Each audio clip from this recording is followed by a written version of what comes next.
விமான நிலையம் எதுக்கு கட்டணும் அப்படின்னு சொல்லி இவங்க எல்லாரும் கடந்து குதிக்கிறாங்க அப்படின்னம்னாப்பா, இந்த பரந்தூர் விமான நிலையத்தை வந்து விமான நிலையத்துக்கிட்ட 10 வருஷம் முன்னாடியே எடப்பாடியார் இருக்கும்போது சரி, டிஎம்கே காரவங்க இருக்கும்போது பார்த்தோம்னா, அங்கே இருக்க விளை நிலங்களை பூரா கையகப்படுத்திட்டாங்கப்பா களவாணி பயலுக.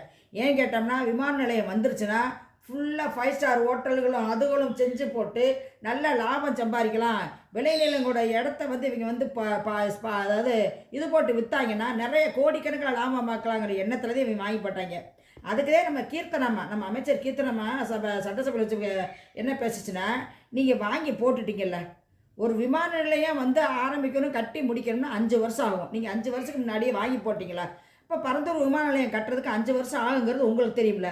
அது வரைக்கும் ஏன் மீனம்பாக்கம் விமான நிலையத்தை நீங்கள் சரி பண்ணலை, இன்னும் விரிவாக்கம் பண்ணியிருக்கலாம்ல அப்படின்னு சொல்லி ஒரு பெரிய கொஸ்டின் அங்கே வச்சுச்சுப்பா. ஆப்பு வச்ச மாதிரி வச்சு இவங்களால ஒன்றுமே பேச முடியல.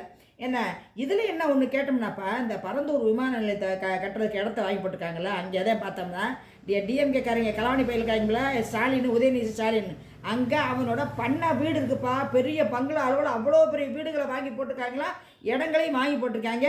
கூல்ட்ரிங்க்ஸ் கம்பெனி இங்கே வச்சுருக்காங்கப்பா. அது யார், துர்காம்மா பேரில் வந்து கூல்ட்ரிங்க்ஸ் கம்பெனி இருக்குப்பா. இது போக பார்த்தோம்னா பினாமி பெயரில் இப்போ இவங்க கேட்டோம்னா சரி, எங்கள் பேரில் எந்த சொத்துமே இல்லாமங்க, இவங்க பேரில் இல்லாமல் இருந்தாலுமேயும் பினாமி பேரில் வந்து பார்த்தோம்னா எக்கச்சக்கமான சொத்துக்களை வாங்கி குமிச்சிருக்காங்கப்பா.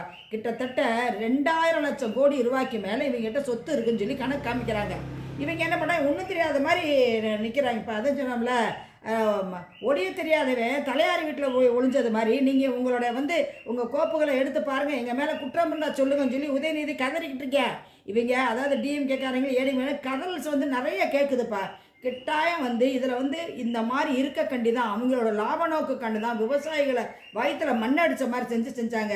கடைசியில் பார்த்தோம்னா நம்ம தலைவர் என்றைக்குமே மக்கள் தலைவர் தான். அவர் சொல்லுவாங்க, புரட்சி தலைவர் சொல்லுவாங்க, இதயக்கனின்னு சொல்லுவாங்கப்பா, கேள்விப்பட்டிருக்கீங்களா? அவர் இதயக்கனியாக இருந்தாலும் சரி, நம்ம தளபதி வந்து மக்கள் கனி தான். அதாவது மக்களுக்காண்டி தான் அவர் இருந்துக்கிட்டு இருக்காரு. அதனால தான் அவர் வந்து அவருடைய எல்லாத்தையும் விட்டுட்டு நம்மளுக்காண்டி சேவை செஞ்சு வந்திருக்காரு. இவர் இப்படி சொன்னோடனே அவங்களுக்கு பகிர்னாகி போச்சுப்பா.